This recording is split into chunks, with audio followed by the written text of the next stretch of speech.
Hola, ¿cómo están?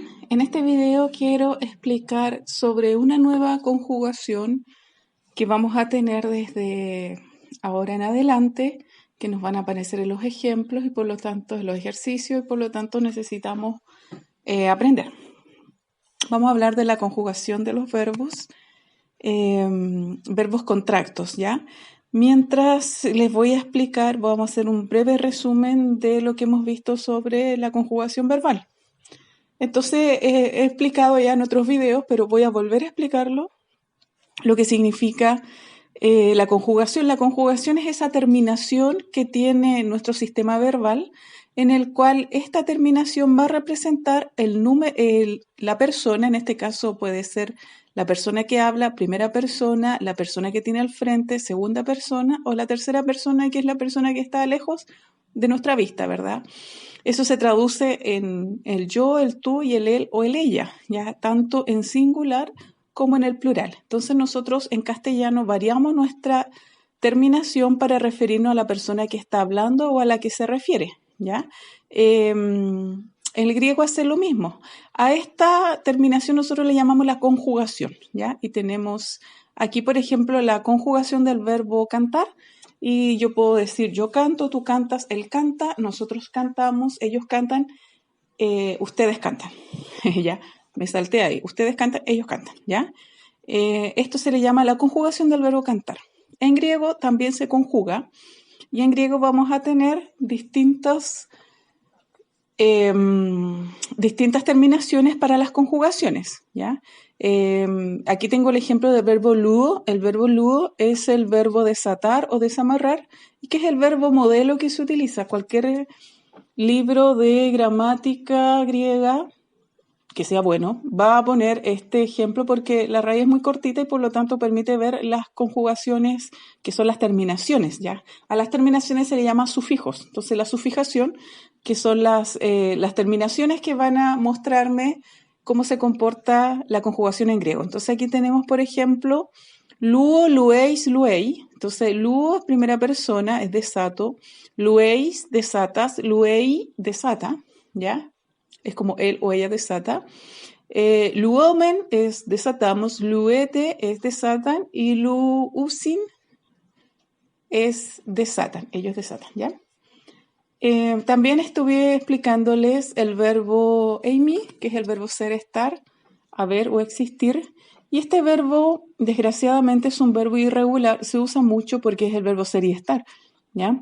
Pero desgraciadamente tenemos que decir de que es un verbo irregular, por lo tanto no podemos seguir un patrón. Se parecen algunas terminaciones, por ejemplo, la terminación de la primera persona plural, termina en men, se parece un poco a omen de las otras terminaciones, pero la verdad es que no podemos decir, aquí también, o usin, aquí termina en sin, pero no podemos decir de que claramente venía de ahí, de estas terminaciones, pero con el uso ha cambiado, ¿ya? Incluso puede llevar a un error, por ejemplo, aquí tenemos ei, y esa es la segunda persona y parece que fuera la terminación de la tercera persona. Entonces, no, la única solución que tenemos para este caso es aprenderlo de memoria o a tenerlo en una ficha, ¿ya? Entonces, en una ficha con el verbo eimi nos va a servir para poder consultarlo cuando veamos alguno que se parece. Igual, de alguna forma, tenemos que manejar esto en la mente.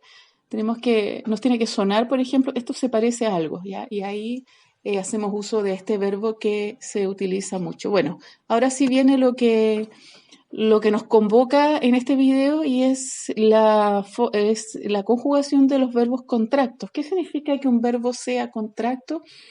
Los verbos contractos son aquellos que su raíz va a sufrir un cambio cuando se enfrente, la vocal de la raíz, cuando se enfrente a la conjugación, al modelo de conjugación.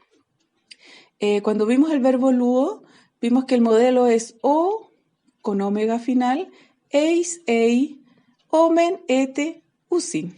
¿Ya? Esa es la conjugación. Y cuando nosotros aplicamos esa conjugación a un verbo, en este caso que termina con epsilon, este choque vocálico se va a contraer, va a sufrir cambios y por lo tanto la palabra no va a ser, por ejemplo, en este caso, fileo, va a ser filó. ¿Por qué? Porque el choque entre la épsilon con la omega va a generar un cambio, ¿ya? Algunas van a morir, otros van a prevalecer, o sencillamente va a haber una suma de vocales y va a aparecer otra cosa, ¿ya? ¿Cuáles son las reglas de la contracción? Están en este rinconcito. En este rinconcito están, cuando se junta, por ejemplo, una épsilon con una omega, va a ser omega. Cuando se junte una épsilon con el diptongo a, va a prevalecer el diptongo a. Cuando se junte una épsilon con otra épsilon, aquí está la cuestión más rara, va a aparecer una a, un diptongo, y no lo que yo me hubiese imaginado, una eta, por ejemplo, que es una e larga, pero no, aparece un diptongo. Cuando hay una épsilon con una omicron, va a aparecer el diptongo O, esto también es muy raro, y cuando esté la épsilon con el diptongo O, va a prevalecer el diptongo O, ¿ya? Entonces, con esta información de contracción, nosotros cuando hagamos el ejercicio, y ya lo vamos a ver en el otro video, porque hay un video en el cual yo hago esto así para que puedan mirar y ustedes también se puedan hacer su fichita de los verbos contractos en épsilon, ¿ya? Y también tienen que anotar estas reglas de contracción. Entonces, no decimos fileo, decimos filó. Cuando yo digo yo amo, yo quiero. Ya, a todo esto, file es el verbo amar, ¿ya? Aparece mucho en la Biblia también, junto con agapao, ¿ya? Fileéis, cuando, en vez de decir fileéis, que es filé más eis, no es fileéis, es filéis, ¿ya? Cuando yo junto filé con ei, lo mismo, filei, muy bien. En plural, cuando yo junte fileomen, no va a quedar fileomen, no, va a quedar filumen, porque la épsilon con la omega se transforma en el diptongo u, ¿ya? Fileete va a ser fileite, y fileusin va a ser filusin, y la épsilon va a morir, ¿ya? Entonces, estos es los verbos contractos en épsilon, o también se le llaman los verbos contractos en eo, ¿ya? Y como les decía, es el choque que se produce entre la última vocal de la raíz con el paradigma de conjugación, ¿ya? Y por lo tanto hay que tener claro estas reglas. Muy bien, Dios les bendiga.